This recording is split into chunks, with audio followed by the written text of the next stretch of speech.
To the New England Football Show presented by Mortgage Right. I'm your host, John Sarianides. And as always, I'm joined by my partner, Kevin Stone. Kevin, how are you this evening? Doing good, man. How are you? Well, you know what? We're getting to that time of the year now where there isn't a lot of football. There isn't a lot to talk about. But thankfully, the colleges are keeping us busy with the recruiting side of things. And of course, you also have the All-Star game. So still plenty of football stuff to talk about. But of course, we're going to be going into the dead period prior to the start of Patriots training camp and the start of the college football season and eventually the high school season. So we'll have plenty to talk about, but things are starting to slow down. Now, before we do start the conversation here, I do want to remind you that we are brought to you by Mortgage Right. If you're in the market to sell your current home, purchase your next home, purchase your first home, or refinance, give our good friend Herb Devine a call, 781-254-2846. You can also shoot him an email at herb@mortgageright.com. He and his team are available anytime, including nights and weekends. With over 27 years of experience, Herb has the knowledge and the know-how to not only help you in the real estate process, but to also help you if you're looking to purchase commercial real estate or you're looking to build a business. Again, give him a call at 781-254-2846 or shoot him an email at herb@mortgageright.com. He and his team are available anytime, including nights and weekends, so make sure you do that. Again, it's still busy season in the real estate world, so plenty of properties hitting the market here. If you need experience on your side, Herb is your guy.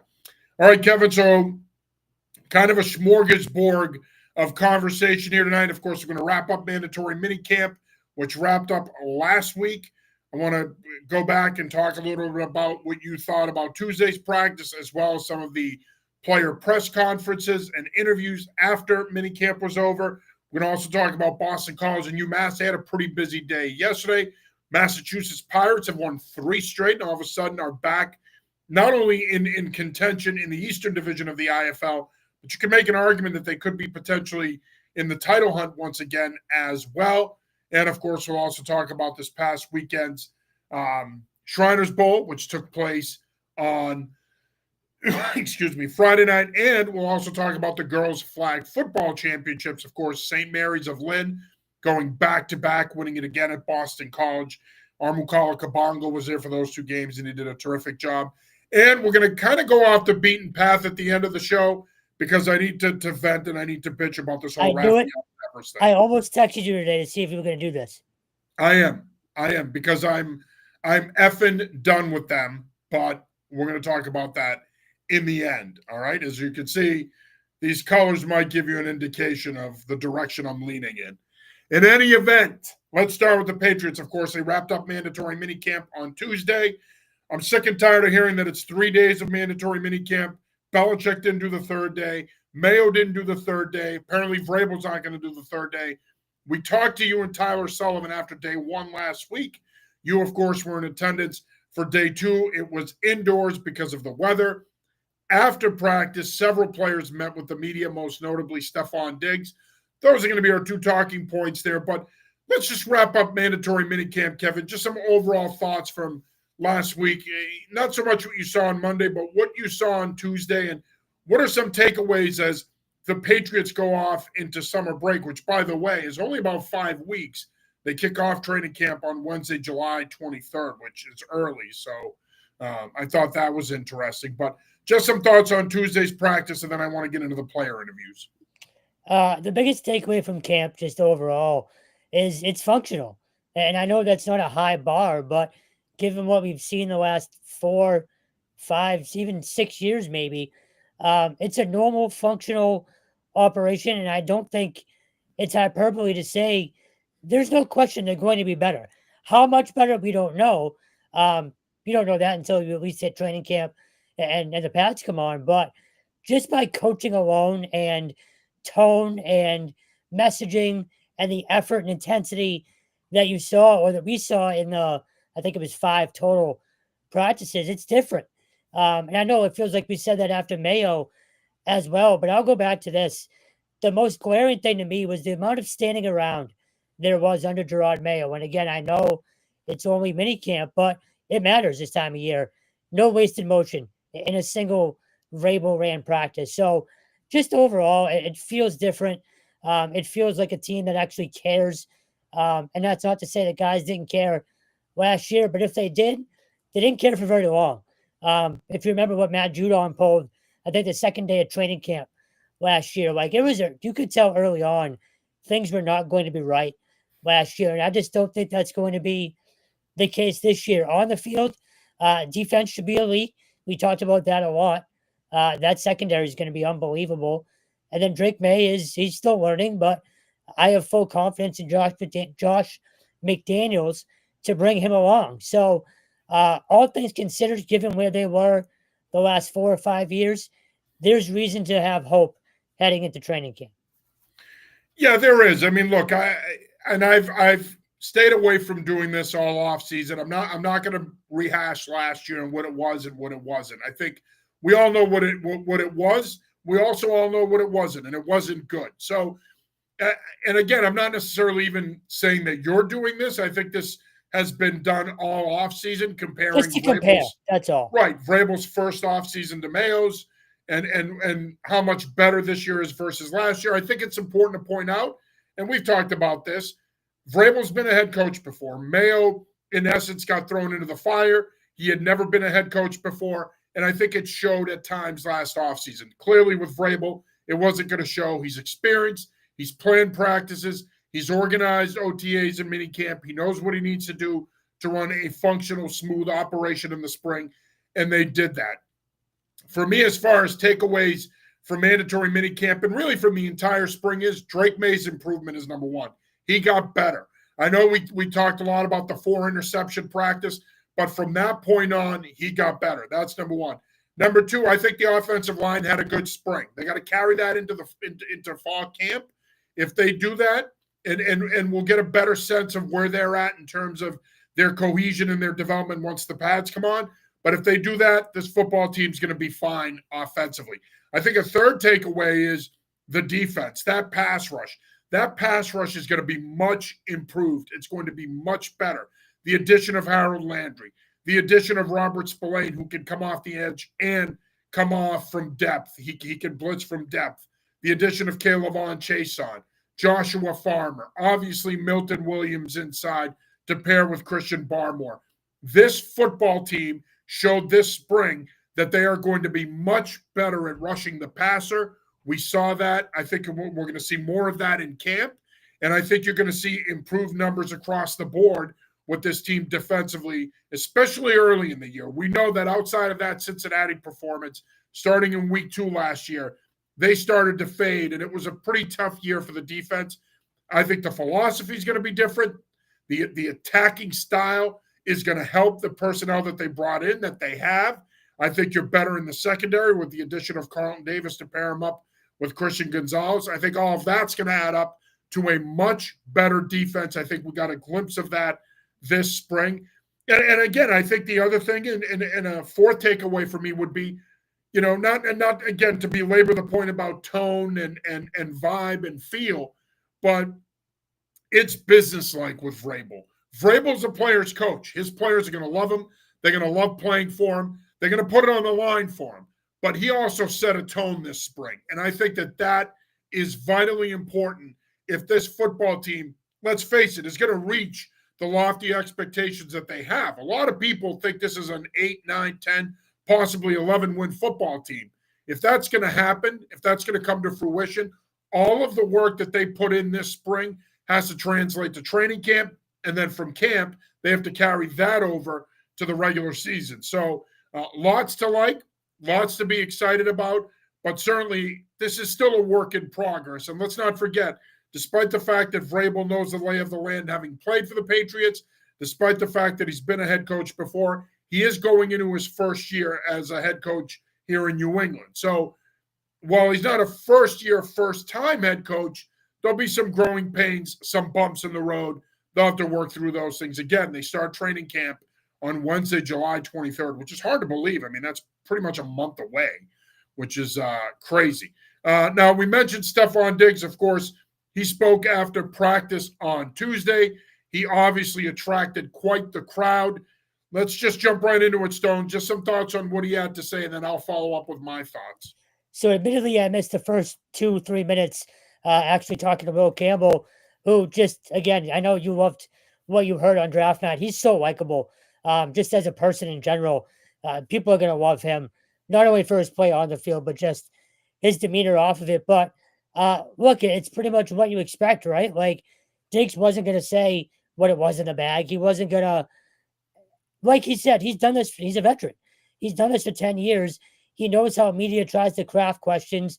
He's a pro at it. So I thought he was very professional in the way he handled it, but I don't think we were going to learn much aside from, him not getting his money yet, potentially. That's tied into the physical, which he joked, he has to check his account. I think we all know whether or not he would know if that money's in there or not. So he knows if he passes physical or not. But other than that, there was nothing really that surprised me or that I was sort of expecting. It's standard professional. We're not going to talk, and I'm going to say this without saying this. So it was what it was, and as long as he keeps his nose clean for the next 5 weeks, from everything that we got to see from him in camp, he looks like the number one that they desperately need. So they have to do everything in their power to try to make this work on both sides. Yeah, I don't think he said anything earth shattering, anything groundbreaking, anything we didn't expect. I think he told the company line. I guess you're right. He was professional. He knows how to handle the media. He's a veteran. He's been in the league 10 years. He knows how to deal with the media. He knows how to deflect when asked tough questions. And look, the media is going to do their job. They're going to ask about the boat incident. They're going to ask about the substance. They're going to ask about his recovery. They're going to ask all these questions. At the end of the day, I think as long as he learns from what happened, and I think he has an understanding of what Mike Vrabel and the Patriots expect of him, I want to move on from it. If the NFL decides to open an investigation and look into it, that's on the NFL. If the Patriots decide that they want to look into it, that's on the Patriots. But I think at the end of the day, he answered the important questions, in my opinion. No one there expected him to step up to the mic and be like, all right, who's got the first question? First person who asks me about the pink little bag, I'll tell you what was in it. He wasn't going to do that, okay? And quite frankly, and I said it then and I'll say it now, that is not a big deal to me. I think the only thing he's guilty of is allowing somebody to record him in that setting. Outside of that, I could give two shits that he was on the boat. I could give two shits about what was in the pouch. I could give two shits that they were calling him daddy. I could give two shits about the whole thing. Okay, I don't care. I think the Patriots feel the same way too. I think they were more. I think they were more pissed that he wasn't there, and you could kind of tell by Vrabel's response when asked about it during last week.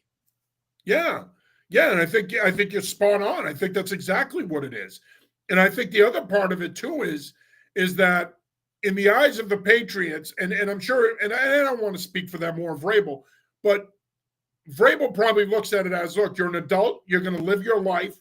You're gonna have fun. You're gonna go away. You're gonna do all of these things. But when you do these things, understand you have a responsibility to your teammates, to the organization you play for, to your community. You better make good decisions. The message is no different than what we would tell a high school kid, or what Bill O'Brien would tell his players at BC, or what Jim Mora would tell his players at UConn, or what Joe Harris-Simiak would tell his players at UMass. The message is the same. When you're outside of the facility and you're away from the team or the organization, make good decisions, be smart, don't put yourself in a tough spot. And I think that that's Vrabel's expectation. And again, I'm spitballing here, but I don't suspect that the Patriots are going to be going around kicking the cans to figure out what happened here.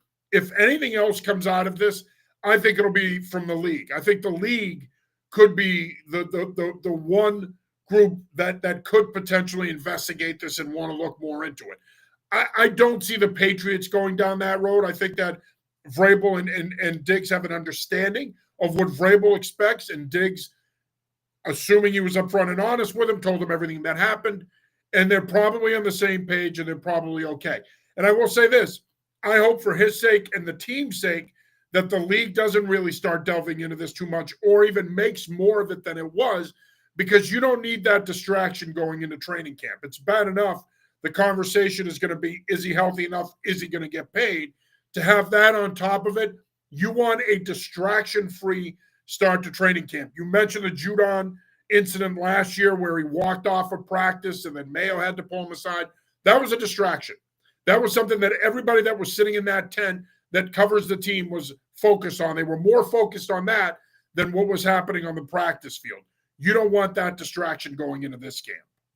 Yeah, and not only that, I do want to ask you, he said he's like a dog on a leash. Like he's ready to go. He has to get through these 5 weeks and then we'll probably hear he passed that physical, right? Like I think they want to make sure that he's ready to go mentally, and this something like this doesn't happen again before he gets that money, no? No, I agree. Yeah, So absolutely. the only thing I worry about then is there already contention between the two? There could be. I mean, it doesn't take much for a relationship between a player and an organization to get contentious, especially when Especially a it comes over receiver. money. Right. Well, but I think it's more the money piece. I think Yeah. this could be Mike Onwenu. This could be Christian Barmore. This could be Jelani Tavai. I mean, my point is, any player on the roster, when money is at stake and their money is on the line, they don't want to get dicked around. That they want answers. They want to know that they're going to get paid. They're being paid to perform, but they want to know that they're going to get theirs. So that's where it can get contentious. You hope that it doesn't, but it could. A good friend of the show, Willem, checks in. Hey, John and Kevin, at the Mexican bar. Hope all is well. Hope all is well. Whale. Hope all is well. Hail, Vrabel. Willem, have fun at the Mexican bar. Have some tequila. Have a shot of tequila. Maybe a margarita. And you know what? Stone can't eat tortilla chips with salsa, or Sebastian Maniscalco says salsa. But have some chips for him. And have a good time, my friend. Thanks for checking in. This won't shock you, but I'm not a Mexican food guy. Yeah, I kind of figured that when you told me your favorite meal was steak and potatoes. You are an Irish famine special. You literally 100%. are. You are like the Irish culture. You're very basic. Very basic. And look, I love the Irish. Nobody can outdrink an Irishman. Nobody can outbrawl an Irishman. They've got the biggest hearts. They're amongst the nicest people in the world. But let's call it for what it is, Stone. Irish cuisine sucks. You've got nothing. Fair. You've got nothing. You've got corned beef. You got cabbage. Maybe you got some steak and potatoes. I'll even give you fish and chips. Outside of that, maybe soda bread. Outside of that, you got nothing. That cuisine sucks. I mean, I didn't mean to play the role of Joe Murray, but with the whole food discussion, but shockingly, I don't eat cabbage or corned beef. So, well, but my I am point, Italian though. The Italian side makes up for it. See, now that side makes up for it. I mean, Italian food is amongst the best in the world, so that side makes up for it. But the Irish, they have a lot of great qualities, but they can't cook worth shit. Anyway, any other things that caught your attention at minicamp before we wrap up that part of the conversation? Just the local angle. To the next topic. Sorry, just the local angle. We touched on it last week. Jack Conley and Truman Jones, at least in my opinion, deserve a spot on this roster. Wow. Jack Conley, I could see. Truman Jones, has he had that good a spring that you think he should make the at least the practice squad? So I'd say at least practice squad. He's shown up. He's shown up a lot, particularly coming off the edge, and they've also had him playing some linebacker. I don't know your thoughts on that. I know he did not do that at Harvard at all. But look, if the versatility is there, I know Conley. Do you want to talk about versatility? He can do a lot for that offensive line. He's an Irishman. Jack Conley's an Irishman. And a recent birthday too. Happy birthday. Happy birthday, Jack. And actually, Jack was coached by Matt Applebaum at BC, so I figured that was a way for us to give Matt his weekly shout out. Thank you for reminding me. No, honestly, he's been repping with the twos a lot. Both of them have, and you've talked about this a lot too. They're going to need more bodies than you have right now, or dependable bodies than you have right now on that offensive line to rotate through. He can legitimately help them down the line. Truman Jones, I do think, is more of a practice squad guy, but both of them, as of right now, and again, with the caveat we keep saying it's only June, I could see them making this roster. I really could. Yeah, I mean, again, look, Conley, in my eyes, was a guy that could make the roster because that versatility, man. When you talk about the sixth or seventh offensive lineman, that's a swing guy. That guy needs to be able to play multiple positions, and Jack can play tackle. He can play guard. I mean, in a pinch, he can play on the left side as well. He's probably most comfortable on the right side, but he's played all four of those spots. He can play on the left side if he had to as well. So, and Mike Vrabel, Doug Marrone, they know this kid. They were around him at Boston College, long-standing ties with the BC football program. They got the right intel on him. That's why they jumped on him right away as an undrafted free agent. So they had a pretty good book on him. So to your point, if you tell me that Jack can make this football team, I 100% believe you. And I've been saying this all offseason. One of the most fascinating aspects of training camp with this football team is going to be the competition in offensive line, especially inside. You've got a lot of bodies in there competing for a small number of roster spots. There's going to be some names that you familiarize yourself with the last 2 or 3 years that probably aren't going to make this football team that play in the interior of that offensive line. So I 100% agree with you. I think Jack has a legitimate shot at making this football team. It doesn't surprise me at all. Now, Truman Jones, one of the biggest keys, I think, in this new defense, which, again, I'm going to say it. I feel like I say it every week. It's not about gap control. It's about taking gaps. They also want guys that can play on the line of scrimmage and off it. You've got to be a versatile piece that can move around and do different things. Truman can be that guy. He did a little bit of both at Harvard. It's a big reason why the Kansas City Chiefs liked him and brought him in. He can play on the line, and that's what he's going to primarily do as a sub-package pass rusher. But you can also play him in your nickel package as an off-ball backer that you can use in your pressure packages as well. Obviously, he'd also have to play special teams to make this team. But we all know Truman was a captain at Harvard. I mean, that's an accomplishment in itself because they only have one captain. He was a captain his senior year. Tremendous young man, smart, high IQ football player, one of the all-time best defensive players in the history of the Harvard football program. You've covered him for a long time. You know him as well as anybody in this market. If you think he's had that strong a spring and he could position himself to make this team, I believe it. Yeah, no, and again, we talk about the culture a lot this offseason, right? There's no better culture guy than him. And I do think it helps him a little bit just to be familiar with the surroundings, from last year. I think those last 2 or 3 weeks sort of helped him settle in. He's been good from the jump this offseason. He hasn't had to adjust or, he hasn't made that move to Kansas City back to the area. He's already been here and clearly, made an imprint on Vrabel. He hasn't been cut yet. So I do think there's a shot there. No, I agree. I agree with you wholeheartedly. But I think Jack has a legitimate shot. He's going to be in that mix, in that competition with those guys. And again, there's a lot of names here that are going to have to really have a strong camp that have been a part of this organization the last 2 or 3 years that are going to have a really strong camp if they want to stick. Yeah, I mean, just size-wise alone, he stands out over everybody in that O-line group. Reminds me a lot of you physically. Yeah, of course. But it's him and Morgan Moses and everybody else. It's just so striking when you look at him with the rest of that group. So, again, I could honestly see that happening. Yeah, so can I. So we'll see. I mean, it'll be one of the interesting storylines of training camp for sure. You are watching / listening to the New England Football Show presented by Mortgage Right. I'm your host, John Sarianides. As always, I'm joined by America's darling, Kevin Stone. We do want to remind you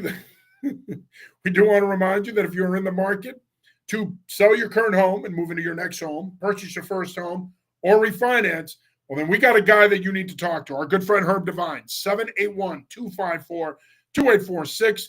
You can also shoot him an email at herb@mortgageright.com.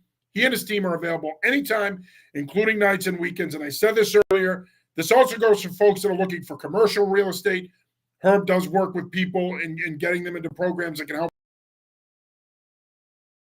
purchase. On top of that, the other thing is if you're looking to build a business and you're looking for someone that has that real estate experience, but also that business development experience, Herb is your guy as well. So he covers all of your bases when it comes to real estate and the business side of it. Again, give him a call at 781-254-2846 or email him at herb@mortgageright.com. Boston College had a pretty busy weekend. That's multiple now in the month of June. And, look, we've talked about it a lot. This is now the busiest time of year for coaching staffs. It's not even close between camp season and recruiting. Um, but aside from the regular season, obviously, this is where programs are made. So, official visits have gone well for BC. Picked up 2 more recruits yesterday, 2 last weekend. They're up to 17 now in this recruiting class for 2026. And I think the most important part, yes, you want to keep that fence around. Every coach says it. They now have 9 guys from outside New England that have committed from places like Oklahoma and Georgia and Florida. They just picked up Kelvin Brown, a slot receiver from Florida.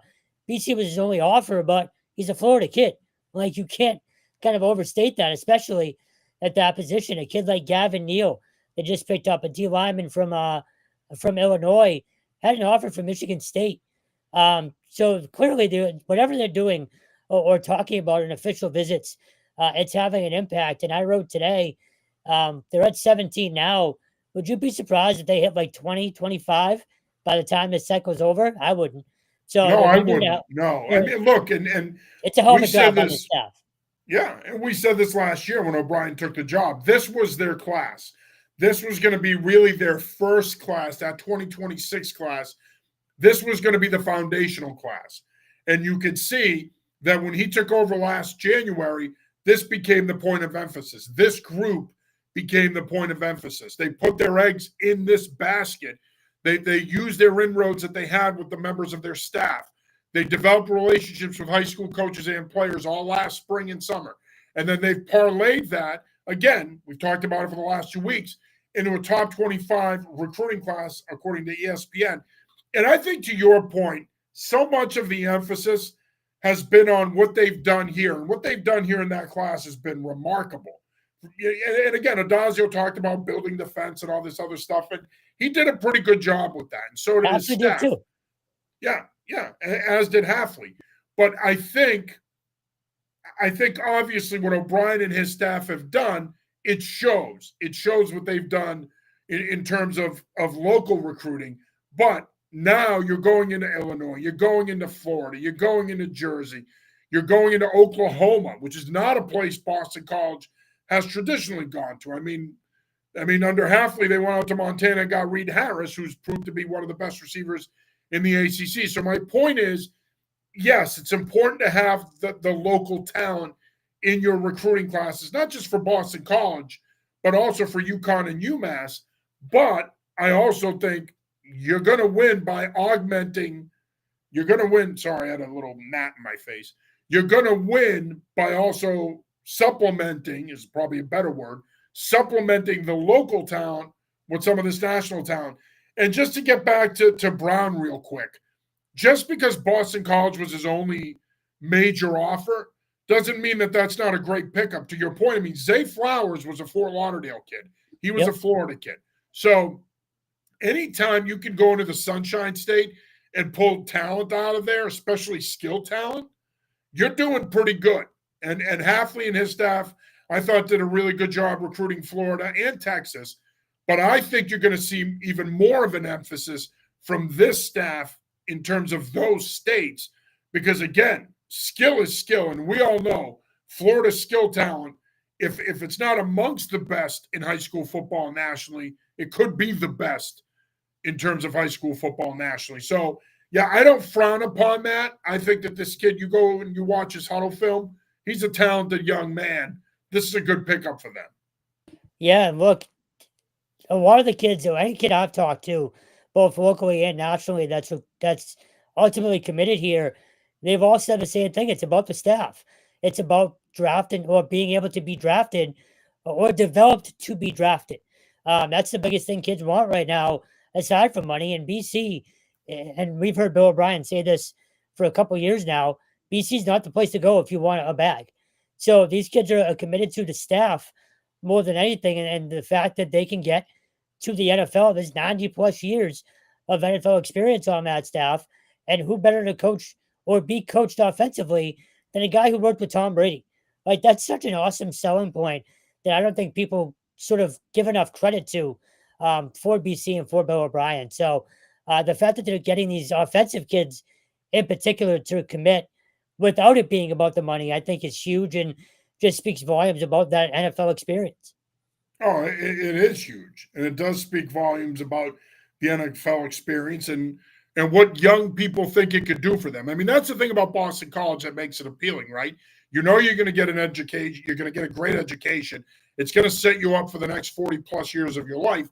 But on top of that, you're also going to get a shot at playing professionally because you're going to play for a staff that's coached in the NFL that understands what it takes to not only be in the NFL but get to the NFL, and they're going to help you accomplish that goal. If that's your goal, now you're going to a program, you're going to get a great education, and you're going to play for guys that can help you get to the NFL. I mean, again, you can't beat that. That's huge, and that's bigger than any NIL deal you're going to get because that's just it. I mean, I know we live in a world now where a lot of kids don't give a crap about degrees, but they should.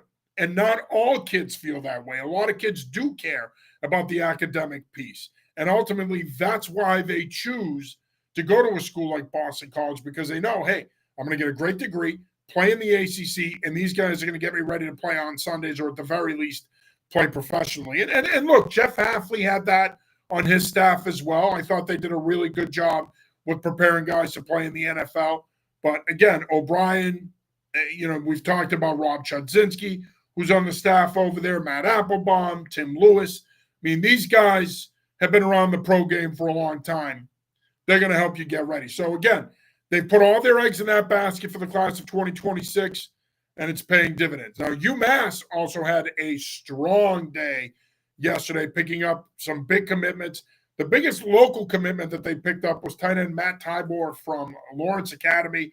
I like Tybor a lot. I think he's one of the more underrated prospects in the New England area. I think this is a tremendous pickup for Joe Harasimiak and his staff. And, we talked about this a lot, Kevin, with the previous regime and whether or not they did enough to acquire local talent, to get the local talent to stay and play at UMass. And again, we talked about this. Adam Kirchin and talked about this and how he felt that they may not have been doing enough. I think it's more of a focal point here because when you look at how much they're emphasizing local recruiting, they pick up the commitment from Shivagato. Now they pick up this commitment from Tybor. It's a point of emphasis to Joe Harasimiak and his staff. They want to get guys from the area into that program. Now, Harasimiak's not going to come out and say, hey, we're going to put a fence around New England. That's already been taken. But I do think as he goes along here and this staff goes along here and they build this program, I do think you're going to see more and more Massachusetts and New England kids commit to UMass. I think doing it early is the biggest thing too, right? Like making sure you make that statement to the high school kids around here. Hey, we're going to see you.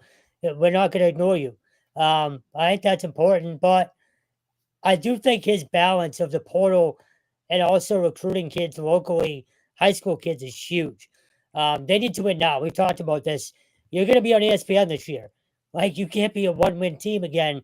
There needs to be immediate results, but he's also laying the foundation locally and building those relationships with those high school kids, with the high school coaches. So, and we saw Coach Vajaki in it, the BC clinic a few weeks ago, and they were very confident in sort of what they're doing. So I do think he's striking a good balance early on with the portal, but also laying that foundation locally too.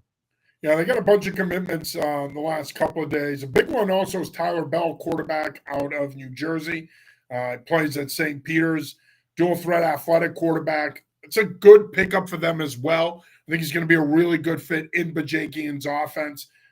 Again, I think they have had a very workmanlike approach since Harasimiak took over. It is more about, let's just get in the right guys that we want, guys that are going to fit what we want to do. Harasimiak has a lot of ties in New Jersey from his time at Rutgers.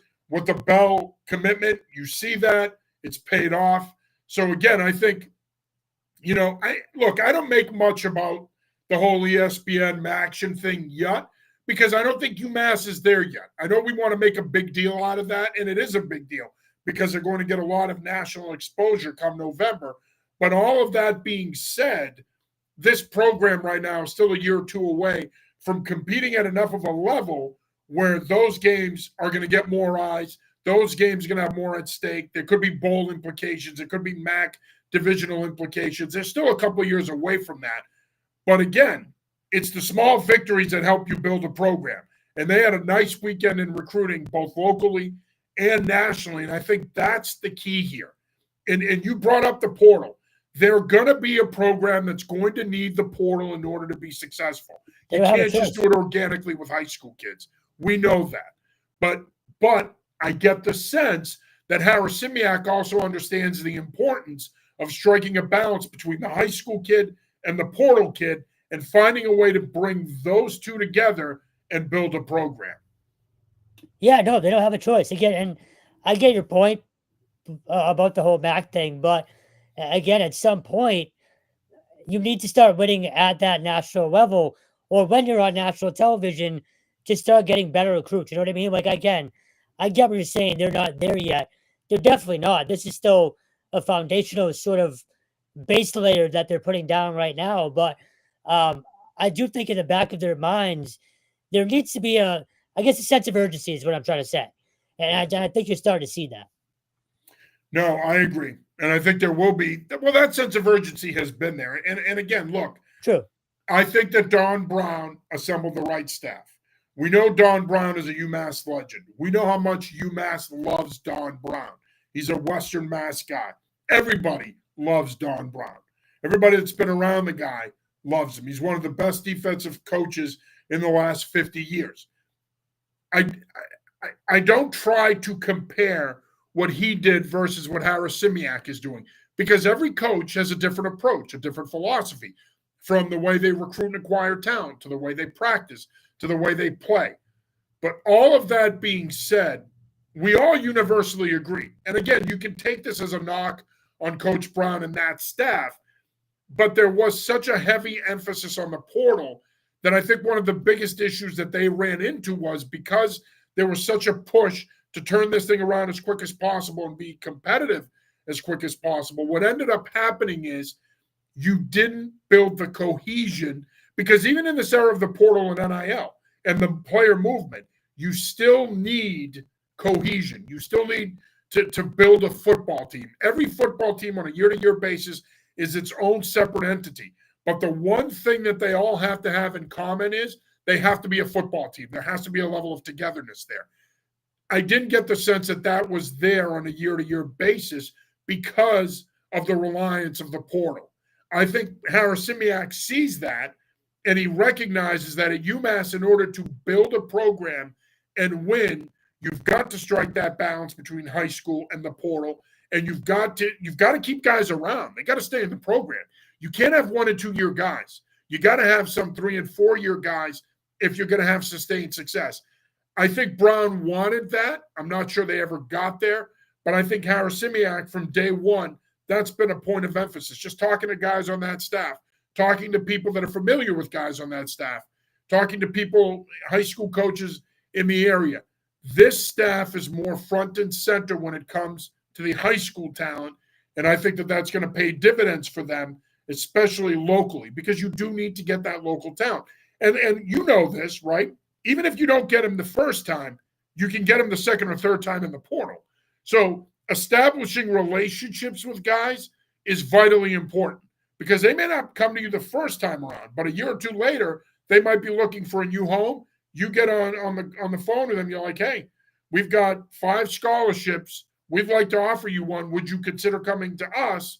Now that relationship is established, now all of a sudden that kid wants to go there. So it's smart. It's smart, and it's what it's going to take to rebuild this UMass football program. A couple of other points of emphasis when it comes to recruiting. Amon Williams from Tabor Academy committed to Central Florida today. That's a really nice pickup for them. And former Wellesley quarterback Lucas Prock is picking up offers all over the place. He just recently picked up a Boston College offer. Of course, he transferred from Wellesley to the Hunt School in New Jersey. He just picked up a Boston College offer. Last week, he picked up an Ohio State offer. He's really, really starting to ramp up when it comes to the offers. He's picked up a lot of momentum since he announced that he was transferring there. Choate's Tanner Raymond announced that he is committing to Rutgers yesterday. I had a chance to talk to Tanner. Great kid. Did a little interview with him. That's up on anyfootballjournal.com. I also have an interview with Jesse Giddings from Milton Academy, who has decided to commit to our good friend Bob Chesney and the James Madison Dukes. So he's going to play for Coach Chesney, Coach Smith, Coach Kennedy, and that awesome, awesome staff down at JMU. So a lot of moving parts here, my friend, when it comes to recruiting in high school football here in June. Like we said earlier, it's a full-time job now. As wild as it sounds, it really is the busiest time of year in college football. Yeah, and of course, I'd be remiss if I didn't mention, and I got a chance to speak to him last week as well. Nick Fermara committed to North Carolina. And I think, look, this is a pretty cool story from the standpoint of Nick's a Foxborough kid, grew up going to Patriot games, opportunity to play at North Carolina. He had several other offers. He had offers from Maryland and JMU and Ivy League offers. He had several other offers. But obviously the opportunity to play for Coach Belichick as a Foxborough kid growing up, going to Patriot games, that's pretty cool. Yeah, he's going to join Big Anthony U-Haul from Dexter Southfield too. So Belichick is not skipping out on the Massachusetts offensive lineman by any means, and they'll have Crystal Kelly in that room as a veteran leader as well. Yeah, former Holy Cross starting center, so he's going to bring a lot to the table to that program as well. But congratulations to Nick on his commitment to North Carolina. They're getting a hell of a player and a hell of a kid. So lots, of course, to talk about. Of course, this past Friday, we also had the Bone Camp out at Springfield, unfortunately, or Springfield College, I should say. Unfortunately, we couldn't get out there, couldn't get anybody out there to cover it for us. But we hope to get back to the camp next year. Obviously, it's one of the best camps in the Northeast. Steve Martin and his crew do a tremendous, tremendous job there. But we're doing some research, we're doing some digging, and we're hoping to have some intel on the camp and who are some of the players that stood out. I've had an opportunity to talk to a couple of coaches that shared their thoughts. So we hope to have something out on that later on this week. And of course, speaking of high school football, it was a busy week for high school football as well. Of course, on Thursday night, you had the girls flag football championships at Boston College. St. Mary's of Lynn goes back-to-back with a win in the championship game.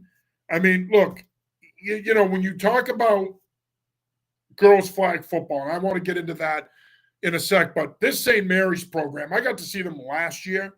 They go back-to-back. They win it again. I mean, they are, you know, I think a lot of people look at this, Kevin, and think, all right, is it intramural? Is it recreational? Is it serious? No, folks, there is a real push for this to be an MIAA sport. And I'm all for it. I'm all in on it. I have publicly said that now for a couple of years. But our Mukala Kabongo was there. Championship game was fantastic. I mean, that St. Mary's team. And the scary thing is their best players are all underclassmen. I mean, that's the scary part. And this is a group of girls that is serious about flag football. They play it in the summer. They play it in the fall. Like, they're serious about it. It's not just a passing hobby that they're involved in. This is a big deal to them, and it showed with them winning their second straight championship on Thursday. Yeah, I think it was a 19-0 campaign, if I'm not mistaken. So, to your point, there's a lot more than just, you know, a couple little tournament games here and there. It's taken very seriously, and I think it's up to 9 states that have made this an official sport. I could be low on that number, but if you watch some of the highlight videos that Mukala posted, first of all, great job by Mukala as always all weekend. But there was some holy crap, you know, you say it out loud to yourself type moments when you watch some of the things that were being put on that field. So I could definitely see it being an MIAA sport. We both know that. I don't know. I agree with you, but I'll go ahead. I'll give you my take on that. No, so let me say this. I could see it becoming one. I just don't see it anytime soon. I don't want to ride the fence like that, but it's just sort of where I think it's at right now. But based on the talent you see on the field, again, and just some of the videos from Mukala at BC, there's some girls that are far better than some boys at a few things on the football field in terms of athleticism at this stage. So, and I'm not saying with pads on or anything like that, but in general, I could see this becoming a thing. I just don't see it happening, you know, relatively soon. I agree with you. And again, they beat Leominster in the championship game. I failed to mention that earlier. But they beat Leominster in the championship game. But I agree with you, but I think that's a shame.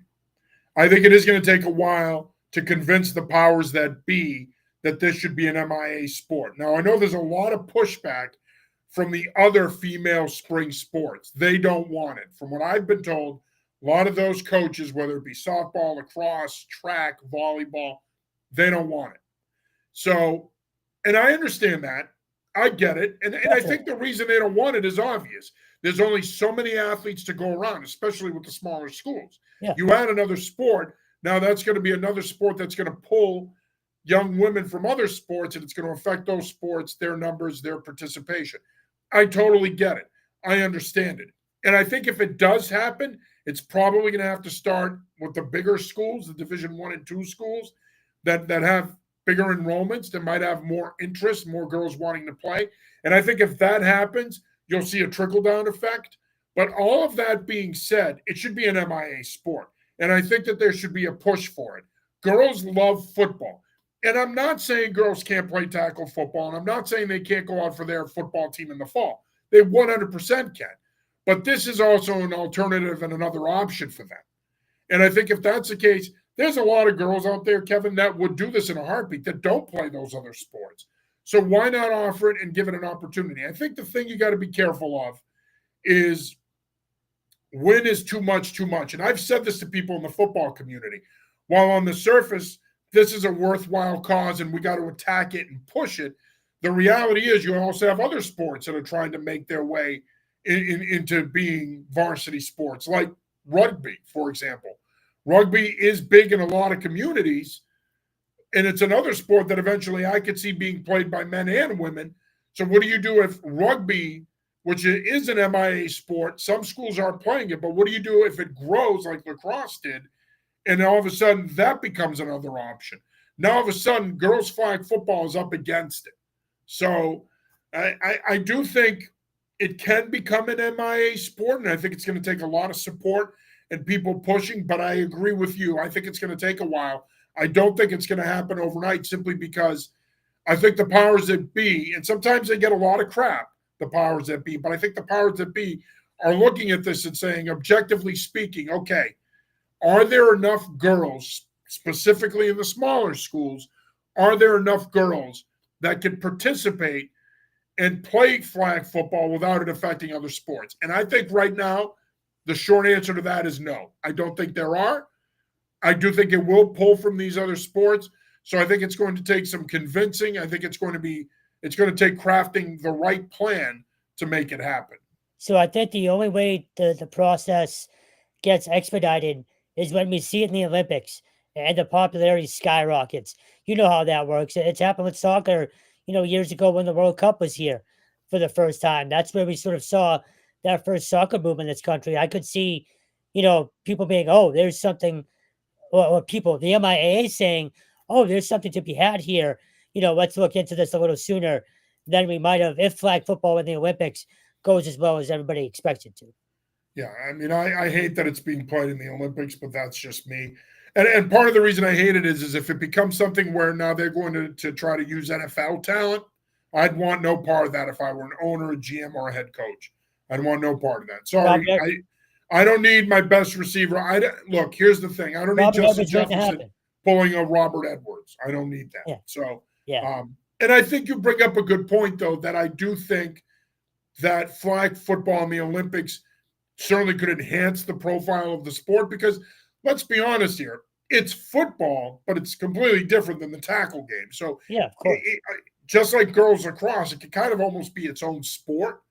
But all of that being said, I still think you're a ways away just because I do think there's a numbers crunch. I think the numbers are an issue. And I do think ultimately that's going to be something that's going to need to be worked out. Like many of these other sports that have been introduced in the last 20 plus years, I think it's going to have to start at the higher levels and then make its way down. Of course, you also have the North-South Shrine game on Friday night with the North picking up a 7-6 win. The game was played at Hormel Stadium in Medford. Our Mukala Kabongo was there for that. Defensive struggle, good game. A lot of talent on the field, a lot of players that we've covered the last couple of years. But the 47th annual edition of the Shriners game as good as any of the ones we've seen in recent years. Yeah, Shane Eason doing his thing. We've seen it for how many years now?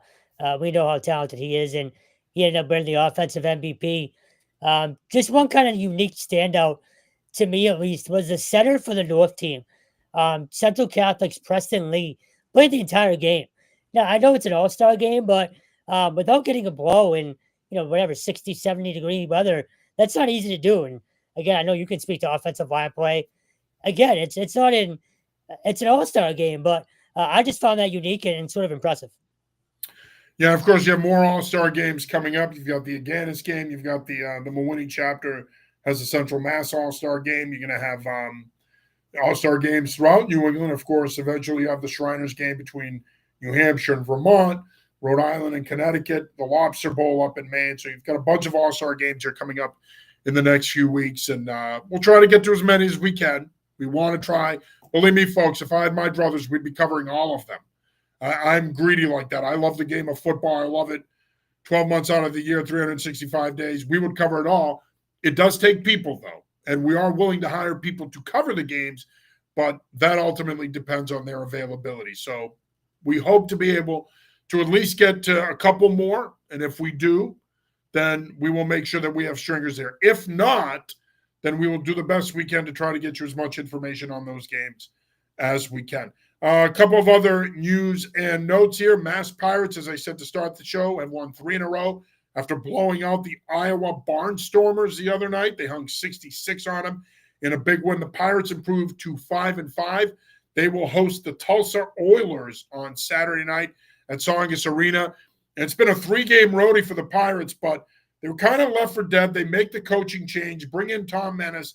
He has done a really good job there. And a lot of the guys that are familiar names on this football team, the Thomas Owens of the world, he has really emerged as the player that he is. He's one of the best receivers in the IFL. But Kenji Barr, their quarterback, first-year quarterback, who took over for the retired Alejandro Benefield, he has been terrific the last few weeks. And, of course, Puka Williams. Sorry, I've got the stupid gnat in my face again. Puka Williams, a former Kansas running back, he has also emerged as an offensive weapon for the Pirates. Their defense, which was a sore spot last year, has been terrific, especially the secondary. Matt Elam bringing that veteran experience back there. So this Pirates team all of a sudden goes from being 2-5 to now having a shot in the Eastern Division, but also now being back in playoff and title contention. They're a great story. And I know that arena football, people can be a little hot and cold when it comes to arena football. It's a great product. It's a great game. Here we are talking about different forms of the game. But if you don't follow the Pirates, you should. It's a really good product. And they are on fire right now, and they are worth following. I think the one thing people need to realize about those kind of leagues, along with the USFL now, you're going to start to see more names that you recognize. That dream of playing professional football with the portal, it's going to die less and less. And it might not be the NFL for guys, but they're going to find a way. And you know this, guys will find a way to play as long as humanly possible. So I think you are going to start to see more names you recognize. Saw it in the UFL, our good buddy Alec Lindstrom playing for the Memphis Showboats. Yeah. So I just in these leagues, and to your point, Sal Napoli played at Bentley. We got to cover Sal at his pro day. Sal's playing for the Pirates. Got a rookie minicamp invite with the Patriots. So my point is, or your point is well taken, because I do think that these leagues create opportunities. I mean, here we are talking about some guys on the Pirates. Matt Elam was an NFL draft pick. He was a hell of a player in college, played for the Baltimore Ravens. So you got players like that. Puka Williams, really good back in Kansas, a guy that has certainly done enough here that he could potentially end up either in an NFL camp this summer or a UFL camp next winter. So, again, it's an opportunity, man. And gone are the days where it was either NFL or bust, or maybe CFL or bust. Or now NFL, you've got the NFL, you got the CFL, you got the UFL, you got Arena. There's a lot of avenues for you to continue to play professionally. And there's a lot of avenues there that if you play well enough in those leagues, it could open doors for you on Sundays playing in the NFL. So it is good stuff indeed. But if you're not following the Pirates, do yourself a favor. Great brand of football. They got a big one on Saturday night. Get up to the Tsongas Arena. Again, they're playing the Tulsa Oilers. They'll be looking to win their 4th in a row. Did I forget anything? I don't think so. I got everything? Pretty sure. You're my exchequer. I need you to make sure that we got everything on the docket covered. Nope. We got 5 weeks till training camp, and then we always say it's always football season, but we are 5 weeks away from training camp. So, and do you want to get to the Red Sox now? Because absolutely, because even though we're a football-only show, on occasion we'll venture off the farm. Well, I was going to say there's a real good chance the Patriots dominate the summer now. So, absolutely, absolutely, yep. Because unless the Red Sox somehow channel their inner 2013 and come together as a team, and Cora can keep them together, and guys play above their cleats, they're going to be a non-factor. They're probably going to be sellers. They're not going to be in the playoff hunt, and it's going to be another lost season. Do you have anything to say about that before I go off on my tangent? Yeah, so look, at first glance, it's one of those things. When Nomar got traded, I was still like 14. That sort of sapped the trade shock. And I'm glad you brought him up, because he's forgotten in a lot of these conversations, yep. Kevin. The Red Sox have a notorious history of trading high-end talent more than any other team. They have put a master's class on in their history at trading away good players. So that was not signing good players. This is the same organization. Tom Yawkey opted not to sign Jackie Robinson or what's his face? Why am I drawing a blank? Willie Mays.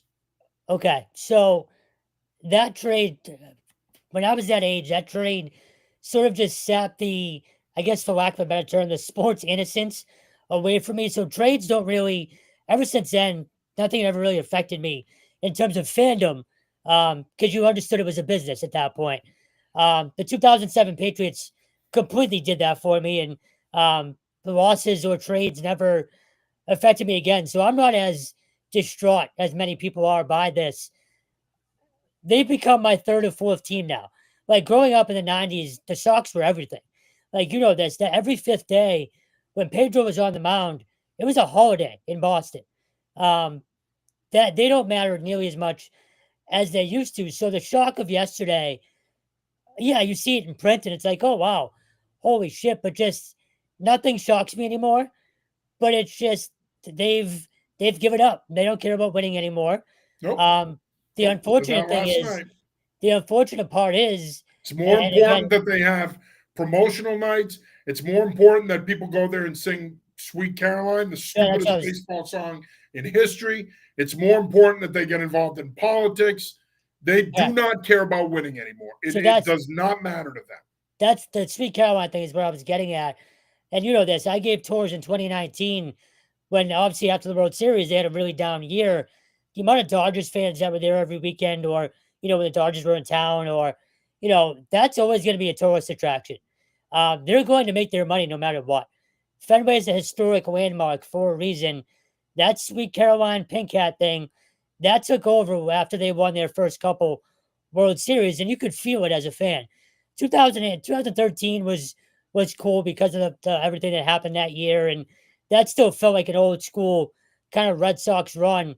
2018 has never really sat right with me, but that's a different story. But they don't care anymore. The ownership doesn't care anymore. The fan base is now a fake fan base for the most part, unless you have something like this that happened yesterday, where it brings the old school fan out. You know, it sounded like you know, the Wireline days from WEEI around here today, which I kind of enjoyed. It's nice that people care enough to bitch about the Red Sox again. But for me, it was a little surprising, but it really isn't. This is what they are now. And until this ownership sells, I want to say I couldn't care less, but they don't mean nearly as much to me as they did when I was a kid, and they probably never will. Ken Matthias checks in. What's up, gents? Crazy Devers is gone, huh? Yeah, it is, man. It is crazy. Betts and Devers gone 5 years apart. Yeah. Here's the thing. I've been a Red Sox fan for 40 years. My Greek immigrant father would bring me and my brothers down to Fenway. I've probably seen the Red Sox and the Yankees play. I can't even remember how many times. But go through the years, you know, you got to remember I'm 50 years old. When I was a kid, you know, when I was in my middle school years, I grew up in Boston. if you were a really good student, the Red Sox had a partnership with Boston Public Schools. You'd go to games. I remember going to a game in 1988 with my dad and seeing Mark McGuire and Jose Canseco play for the A's when they were the Bash brothers, and they went back to back, 2 different at bats. I was fortunate enough the next year to see Roger Clemens pitch against Greg Swindell when the Indians were in town in a 2-1 game. And all of this was made possible because I cared about school. I love this team.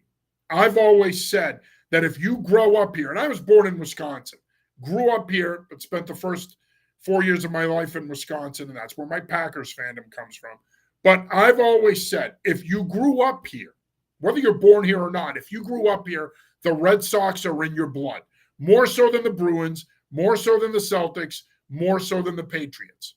And they're in your blood. And I have a lot of great childhood memories of my dad dropping me and my 2 brothers off, giving me $50, and that was enough to get us bleacher seats.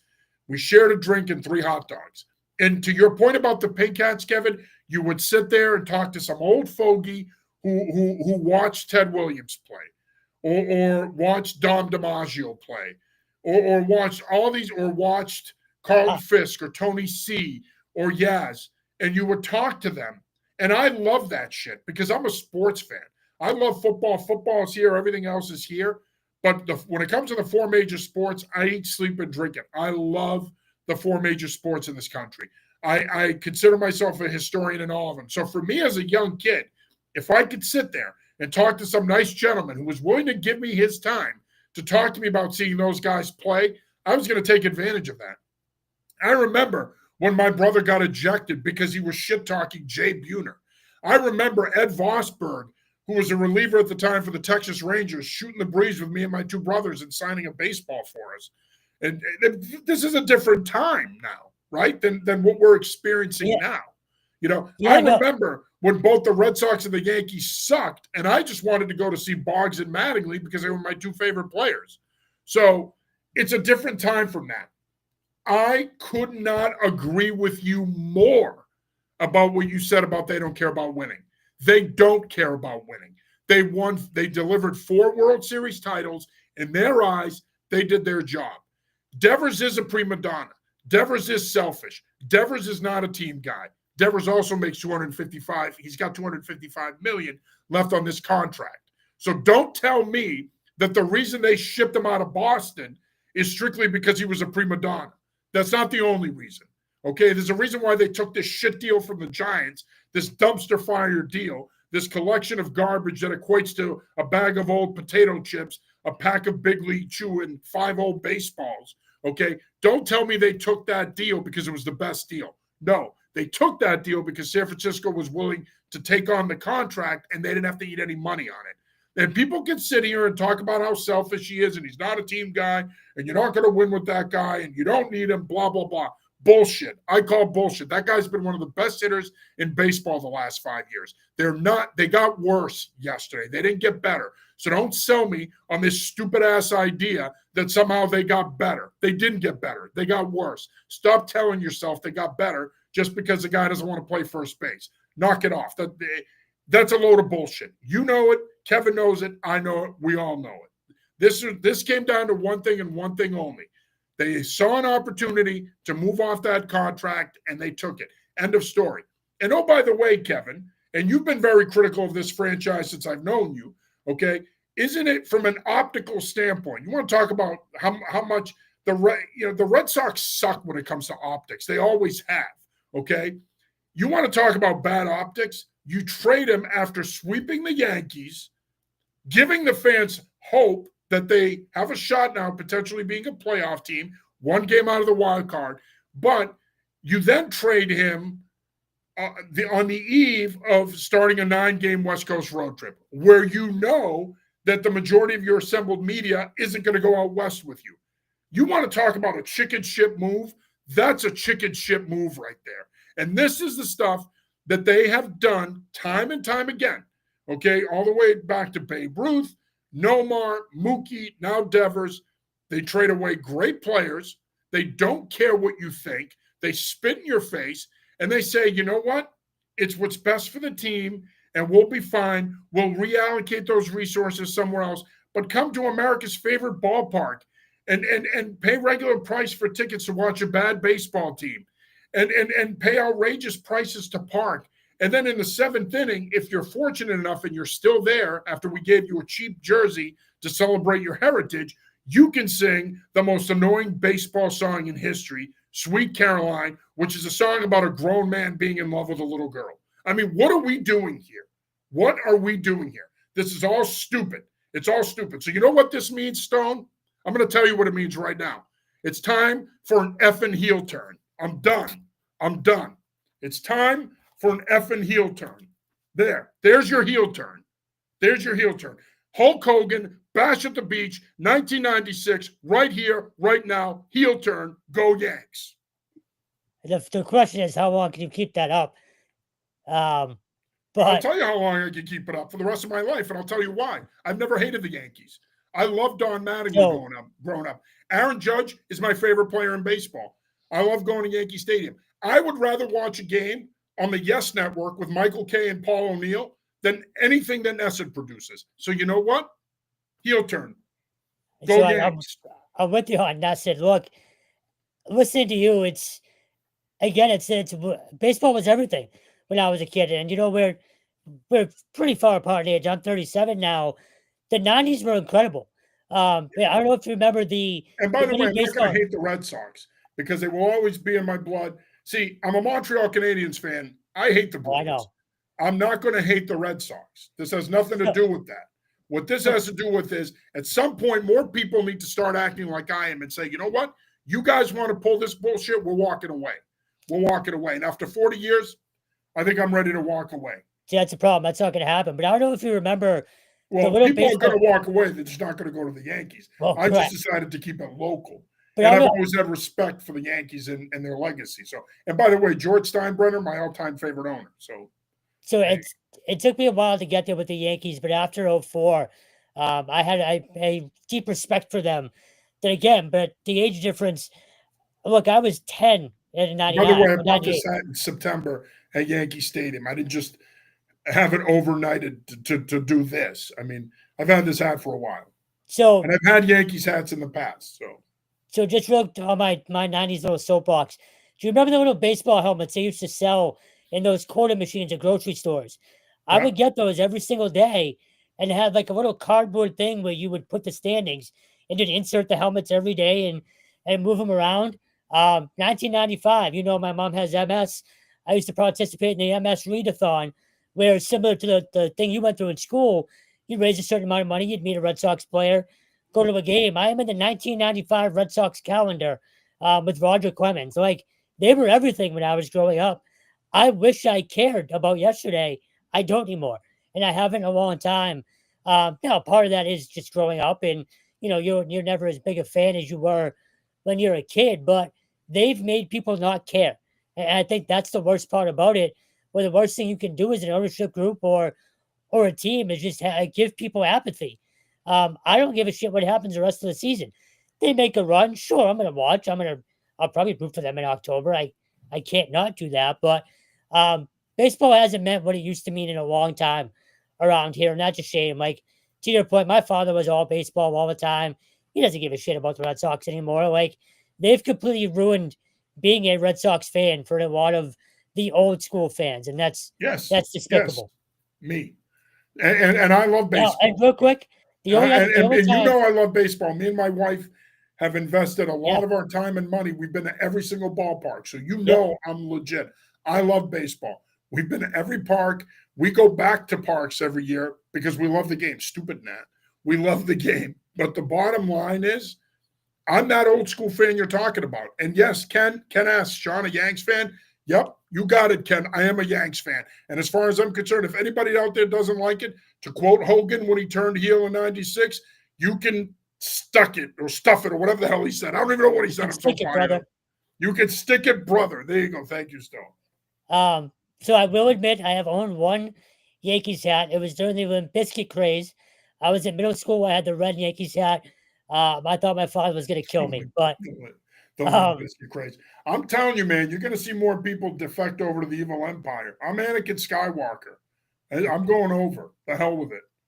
See, I'm going I don't over. think Now, I'm people do not going that. to root against the Red Sox. I will be indifferent when the two teams play because, again, I've been a Red Sox fan for 40 years. Yep. But here's my thing. And the reason why I'm doing it, my buddy's like, my best friend's beside himself. He's like, why can't you root for the Royals? I thought you liked Cleveland. I'm like, yeah, they were always my second favorite team. But guess what? Or They the don't spend Brewers. money. Yeah, they don't spend money or don't care either. I like the Brew Crew because of Milwaukee. But at the end of the day, I'm keeping it regional. But the only way you're going to get this ownership's attention is if more fans do this. Say, you know what? Fine, I'm going to go root for an organization that gives a shit about winning, that wants to focus on baseball and not bullshit. And at the end of the day, that's what I'm doing here. How long this lasts, we shall see. It's unbelievable. To wrap up, it's a shame what they've done to their fan base. Again, you're right. It's in your blood around here. I do think more people, more kids will grow up with the Patriots sort of in that department, Yeah, just I because of agree. the success that they've had the last 20 years. But yeah, man, the Sox were everything in the 90s for a kid like me. So I wish I cared as much as a lot of people did about yesterday, but I don't. Yeah. Ken checks back in. I respect it. Still in first place. Well, I'm not going to say yes, they are and be braggadocious about it because, again, this is in its infant stages, this fandom. Trust me, diehard Sox fan, but Jeter is my favorite player. See, this is the thing. I've never hated the Yankees. No, I despise the LA Lakers. I despise the New York Giants. Never hated the Yankees. no, Because for me, I'm a big legacy sports fan. I'm a big yeah, legacy sports fan. And even the Lakers, as much as I hate them, I respect what they've done in their history. I mean, no organization, probably in pro sports, has had as many superstars play for them through the years as the Lakers have. So as much as I hate them as a Celtics fan, I still respect them. I've never hated the Yankees because, again, I went to a bunch of Red Sox Yankees games when I was a kid. I liked Matt Noakes. I liked Roberto Kelly. I liked Don Slott.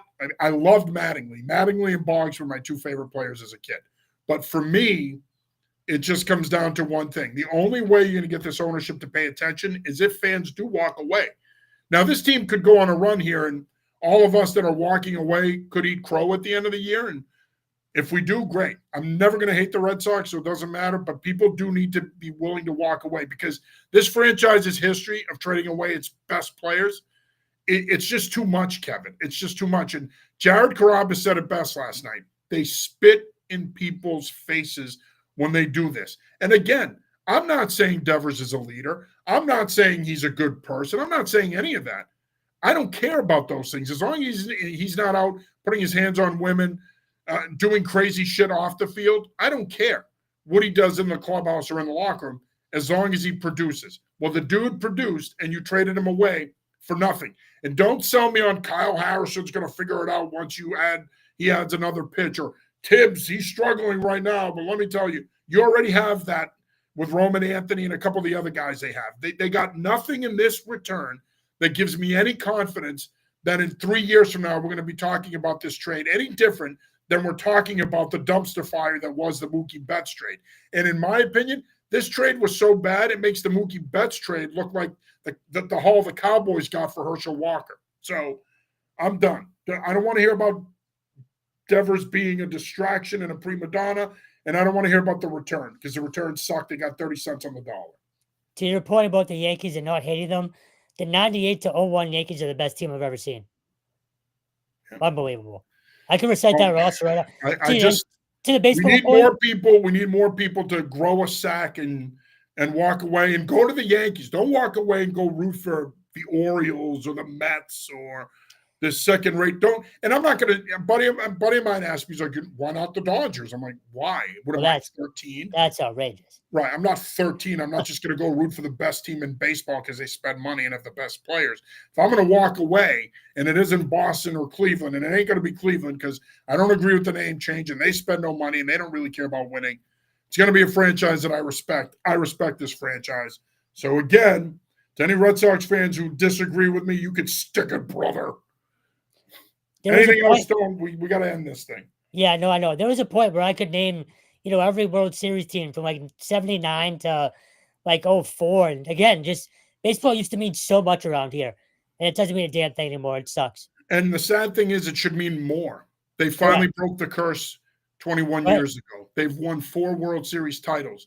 I mean, it's a badge of honor to be a Red Sox fan. Mm-hmm. And all the memorable playoff series against these guys. And yet that ownership group who did so many good things for this fan base and brought us so much joy, now all they care about is making money. They're not interested in putting a good product on the field. They will piss in your ear and tell you it's raining. They will tell you, but we traded for Crochet and we signed Bregman. And it didn't matter. You're a 500 ball club and you just traded your best player and one of the best hitters in the game for next to nothing. So don't tell me you're that into winning when you make a trade like that. And again, the optics of when they did it pisses me off.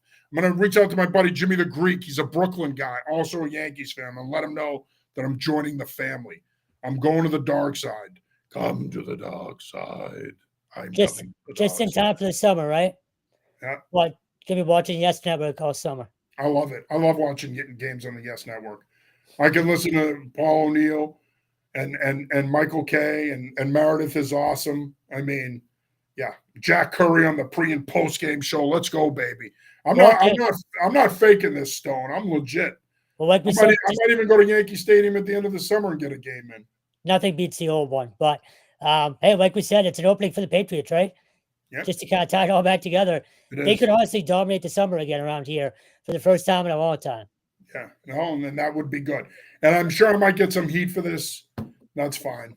At the end of the day, after 40 years, I'm done getting kicked around. And while I appreciate everything that this ownership group has done, you said it earlier, and I couldn't agree with you more. It's time to sell. If you're not interested in winning and competing with these guys and the Dodgers and everybody else who spends money, because let's face it, in Major League Baseball, if you want to win, you got to spend. It's not about having the number one farm system in the game. Nobody gives a shit. It's about spending money and using those prospects to get players. Until they get back to that point, I'm rooting for these guys, and they're probably not going to get me back. So there we go. All right, Stone, great job tonight, as always. And I'm sorry that this 20-minute rant went on, but I had to get it off my chest. I've been ranting about it since last night. That'll do it for this week's episode of the New England Football Show. For Kevin Stone, I'm John Sarianides, the newly minted New York Yankees fan. Until next week, peace. See ya.